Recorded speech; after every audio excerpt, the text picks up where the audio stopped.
வினோத வாய்ஸ் நேயர்களுக்கு வணக்கம். நான் உங்கள் கிருஷ்ணவேல். இன்னைக்கு நாம இன்று மாலை என்ன பார்க்க போறோம் அப்படின்னா, இன்னைக்கு மார்ச் 1 மார்ச் 1 என்ன ஸ்பெஷல், என்ன திடீர்னு ஹிந்தி விசஸ் தமிழ் அப்படின்னு போட்டு ஸ்டாலின் போட்டோலாம் வச்சிருக்கீங்க அப்படின்றீங்களா? இதே மார்ச் 1 1953 ஸ்டாலின் அவர்கள் பிறந்த தினம். ஸோ இன்றோடு ஸ்டாலின் அவர்களுக்கு 72 வயது நிறைவடைகிறது. அப்படிங்கிறது அவரது பிறந்த தினத்தில் நாம் நினைவு கூறுவோம். நம்ம வீடியோவில் அடிக்கடி நம்ம அப்புறம் நண்பர்களே புத்தகம் வாங்குன்ற போடுறதெல்லாம் நிறைய பேர் கேலி பண்ணுறாங்க. கேலி கிண்டல்லாம் பற்றி நம்ம கவலைப்பட வேண்டிய அவசியம் இல்லை. எத்தனையோ காமெடி பண்ணுறவங்க சேனல்லாம் என்ன பண்ணுறாங்க, என்ன சப்போர்ட் பண்ணணும்னு நினச்சிங்கன்னா நீங்கள் பணம் அனுப்புங்கன்னு கேட்குறாங்க. நம்ம என்ன பணம் அனுப்புங்கன்னு கேட்குறோமா? சேனல் நடத்த பணம் தேவைப்படும். அப்படி தேவைப்படக்கூடிய பணத்தை நீங்கள் புத்தகம் வாங்கினால் உங்களுக்கு புத்தகங்கள் வாங்கிய அந்த புத்தகங்களாகிய அறிவாயுதம் உங்கள் கைக்கு கிடைக்கும். அதன் மூலமாக எங்களுக்கு கிடைக்கக்கூடிய பணத்தை வைத்து நாங்கள் இந்த சேனலை நடத்த முடியும் அப்படின்னு தான் நம்ம சொல்கிறோம். ஸோ புத்தகம் வாங்குங்க அப்படின்னு நான் கேட்பதில் நான் கூச்சப்படவில்லை. அதை பார்ப்பதற்கு நீங்களும் சலிப்படைய வேண்டிய அவசியம் இல்லை. புத்தகம் வாங்க முடியாதவர்கள் லைக் போட்டாலும் சப்போர்ட்டு தான், ஷேர் பண்ணாலும் சப்போர்ட்டு தான், சப்ஸ்கிரைப் பண்ணாலும் சப்போர்ட்டு தான், ஏன் கமெண்ட் போட்டிங்கன்னா கூட சப்போர்ட்டு தான். ஸோ ஏதாவது ஒரு வகையில் உங்கள் ஆதரவை நம்ம சேனலுக்கு கொடுத்துக்கிட்டே இருங்க. ஸோ ஸ்டாலின் அவர்களுக்கு பிறந்த நாள் வாழ்த்துக்கள் நாம் எல்லோரும் சொல்ல இதே நேரத்தில் அவர் ஒரு காணொளி வெளியிட்டிருக்கிறார்.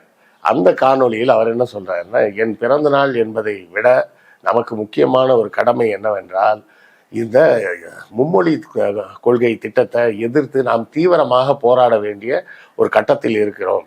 நம் பிள்ளைகளின் எதிர்காலம் மிகப்பெரிய கேள்விக்குறியாகிவிடும் அப்படிங்கிறதுல தெளிவாக சொல்லியிருக்கிறார். இப்போ நல்லா புரிஞ்சுங்க. இப்போ இருக்கிற சிஸ்டம் படி பார்த்தோம்னா 20 வயசுல டிகிரி முடிச்சிடலாம். அதனால நிறைய பெண் பிள்ளைகள்லாம் நிறைய பேர் டிகிரி படிக்க வராங்க. அப்புறம் படித்து ஒரு 2 வருஷத்துல டக்குன்னு கல்யாணத்தை பண்ணி கொடுத்துட்றாங்க நம்ம ஆளுங்க. அதை ஒழுங்காக வேலைக்கு போய் அது கொஞ்சம் சுதந்திரமாக இருந்து பழகிறதுக்கெல்லாம் அந்த பிள்ளைங்களுக்கு இடமே கொடுக்க மாட்டாங்க இன்னும் பல இடங்கள்ல.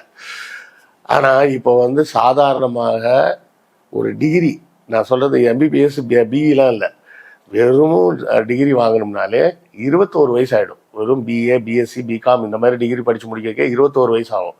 அப்புறம் நீங்கள் PG வேற படிக்கணும்னா 24 வயசு ஆயிடும். அப்போ வேலைக்கு போகிறதே 24 வயசுக்கு மேலே தான். அதாவது நம்மளை படிக்க விடக்கூடாது அப்படிங்கிறதுல தெளிவாக இருக்கிறாங்க. இந்த மும்மொழி கொள்கை திட்டம் மட்டும்தான் நம்ம கண்ணில் உறுத்துதுன்னு நினச்சிட்டு இருக்கோம். இன்னும் கவனிக்காத விஷயங்கள்லாம் நிறைய இருக்குது. இந்த 21 வயசு வரை எத்தனை குடும்பங்களில் அந்த பிள்ளைகளை சப்போர்ட் செய்யக்கூடிய அளவுக்கு பொருளாதார வசதி இருக்கும்னு யோசிச்சு பாருங்க.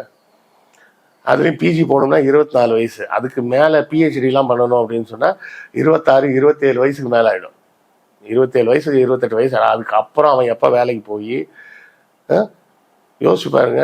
அப்போ படிப்பை குறைக்கும் வேலையை தான் இந்த புதிய கல்விக் கொள்கை செய்யுது.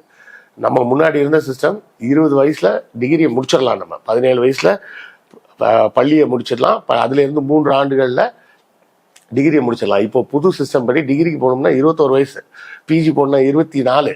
அப்போ இதில் அதுக்காக தான் என்ன சொல்லிடுறாங்க, இடைநிறுத்தத்துக்கு என்னெல்லாம் வசதி இருக்கு அப்படின்றது தான் சொல்றாங்க. திரும்ப திரும்ப திரும்ப திரும்ப இந்த புதிய கல்விக் கொள்கையில எப்படி நீங்க கல்லூரி படிப்பு முடிப்பீங்கன்றதை பத்தி அவங்க பேசல. நீங்க கல்லூரி படிப்பை முடிக்க முடியலனாலும் என்ன செய்வோம் அப்படின்றாங்க.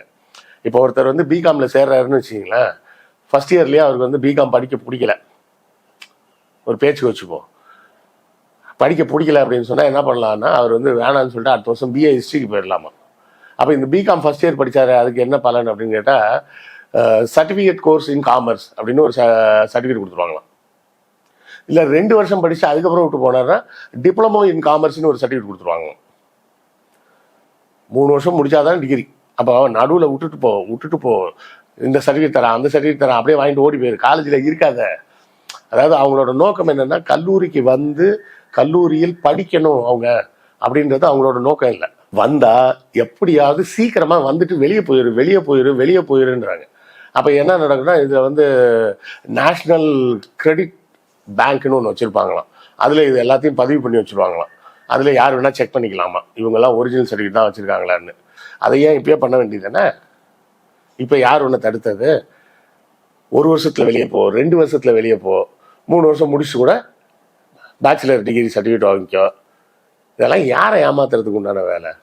சரி, ஹிந்தினா இதில் வேற ஏகப்பட்ட லூசுங்க. எப்பா, இந்த சங்கிங்களை கூட சில நேரம் சகிச்சுக்கலாம், சில லூசுங்க இருக்கு பாருங்க, அதுங்களை தான் சகிக்க முடியல. அதுக்கு வந்து என்ன சொல்லுது, ஹிந்தி கட்டாயம்னு எங்கெங்க சொல்லுச்சு, வேறு ஏதாவது ஒரு மொழி படிச்சுக்கலாம் அப்படின்னு தானே சொல்லியிருக்கு. அதெல்லாம் சொல்லியிருக்கு. அதோட சேர்த்து இன்னொன்று என்ன சொல்லியிருக்கு, அந்த வேறு ஒரு மொழியை குறைஞ்சது 15 ஸ்டூடெண்ட்ஸாவது தேர்ந்தெடுக்கணும், அப்போதான் அதுக்கு வாத்தியார் போட முடியும், இல்லைன்னா போட முடியாது. குறைஞ்சது 15 ஸ்டூடெண்ட் ஒரே லாங்குவேஜ் எடுக்கிறேன்னு சொல்லணும். உதாரணத்துக்கு மலையாளம் படிக்கிறேன்னு சொன்னாங்கன்னா ஒரு 15 ஸ்டூடெண்ட்ஸ் மலையாளம் படிக்கிறேன்னு சொல்லணும். அதை எங்கே சொல்லுவாங்க, கன்னியாகுமரி பக்கத்தில் வேணா சொல்லுவான். அதை தாண்டி இருக்கிற எந்த ஏரியாக்காரனும் நான் மலையாளம் படிக்கிறேன்லாம் சொல்ல மாட்டான். ஏன்னா அவங்களுக்கு கேரளா பக்கம். இல்லைன்னா இங்கே வட சென்னையில் இந்த தடா, இந்த சித்தூர் பார்டர் இந்த பக்கத்தில் இருக்கிறவங்க வேணால் நாங்கள் தெலுங்கு எடுத்துக்கிறோம்மா, ஏன்னா அவங்களுக்கு தெலுங்கு பக்கத்தில் இருக்குது.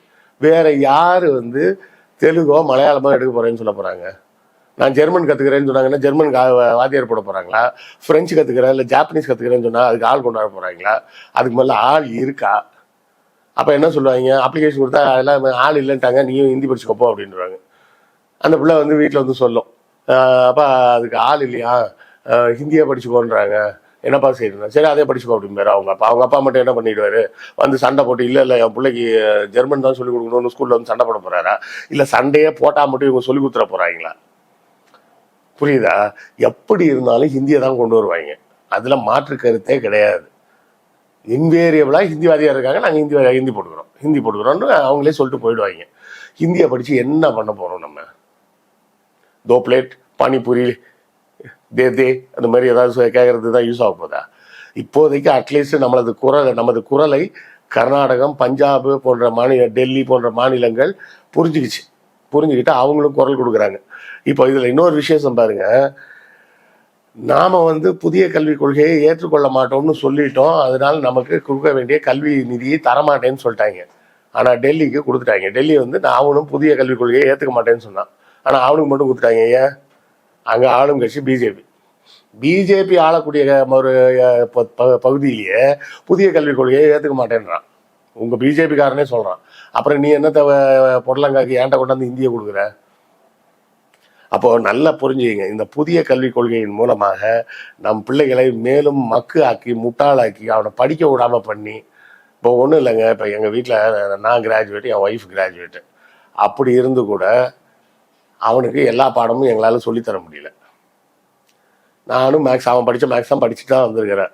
நான் படிச்சுக்கிட்டதுனா 40 வருஷம் ஆகுது. நான் அந்த மேக்ஸ்லாம் எனக்கு ஞாபகத்தில் இல்லை. சரியா? நான் திரும்பவும் மிஸ்டர் போய் கேட்டுக்கோன்னு தான் சொல்கிறேன். அவன் எப்படியோ தட்டு மாதிரி படிக்கிறான். இதே சுத்தமாக படிப்பறிவே இல்லாத பிள்ளைங்க அப்பா அம்மாவாக இருந்தாங்கன்னு வச்சுக்கோங்க, என்ன பண்ணுவீங்க? இல்லை படிப்பறிவுனா நான் சொல்கிறது வந்து கிராஜுவேட் இல்லாதவங்கன்னு சொல்ல வரல, எல்லாருக்கும் பிள்ளைங்களுக்கு பாடம் சொல்லிக் கொடுக்க தெரியாதுங்க.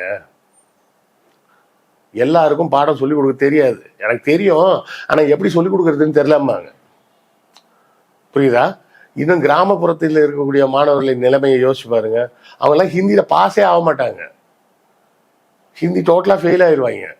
அப்படி ஃபெயில் ஆகி கடைசியில் என்ன ஆகும், லாங்குவேஜில் ஃபெயிலு, நீ 3ஆம் கிளாஸ்ல ஸ்கூலுக்கு இனிமேல் வராதுன்றாங்க, 5ஆம் கிளாஸில் ஃபெயிலு, நீ இனிமேல் வராதுன்றாங்க.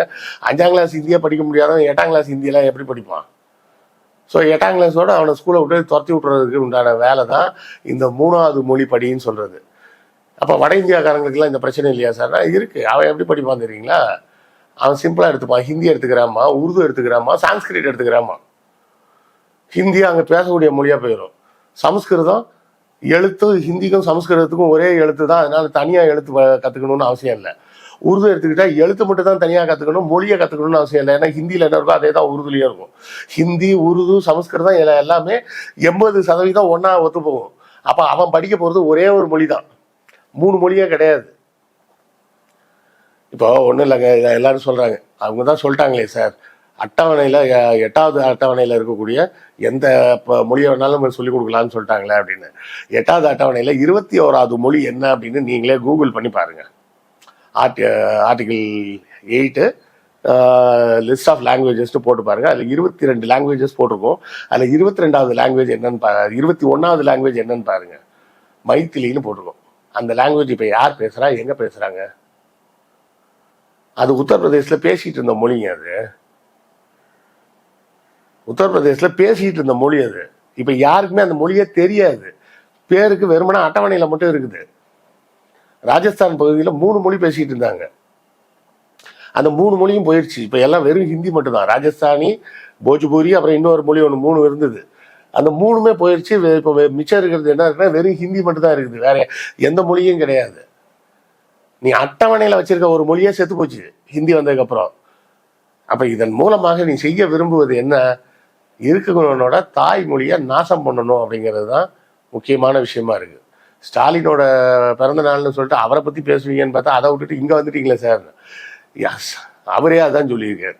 நீங்கள் எனக்கு பிறந்த நாள் வாழ்த்து தெரிவிப்பதை விட முக்கியம் இந்த மும்மொழி கொள்கையை பற்றி உங்கள் எதிர்ப்பு குரலை பதிவு செய்யுங்க அப்படின்னு தான் அவர் சொல்லியிருக்காரு. ஸோ தலைவர் ஸ்டாலின் அவர்களின் பிறந்த நாள் ஆன இன்று மார்ச் 1ஆம் தேதி நாம் அவரது இந்திய எதிர்ப்பு போராட்டத்துக்கும் புதிய கல்விக் கொள்கைக்கு எதிரான அவரது போராட்டத்துக்கு துணை நிற்போம். அது அவருக்கு நிற்கக்கூடிய துணை இல்லை, நம்ம பிள்ளைகளோட எதிர்காலத்துக்கு நாமே நிற்க வேண்டிய துணை அப்படிங்கிறத புரிஞ்சுக்கிங்க. அதை புரிஞ்சிக்காம இன்னமும் முட்டாள்தனமா ஏதாவது அது இந்தி கட்டாயம்லாம் இல்லை, நொட்டாயம்லாம் இல்லைன்னு வெட்டி நியாயம் பேசிட்டு இருக்காதீங்க. சரியா? இதை பற்றிய உங்கள் கருத்துக்களை கமெண்ட்ல சொல்லுங்க, நானும் தெரிஞ்சுக்கிறேன். அடுத்த காணொலியில் சந்திப்போம். நன்றி, வணக்கம்.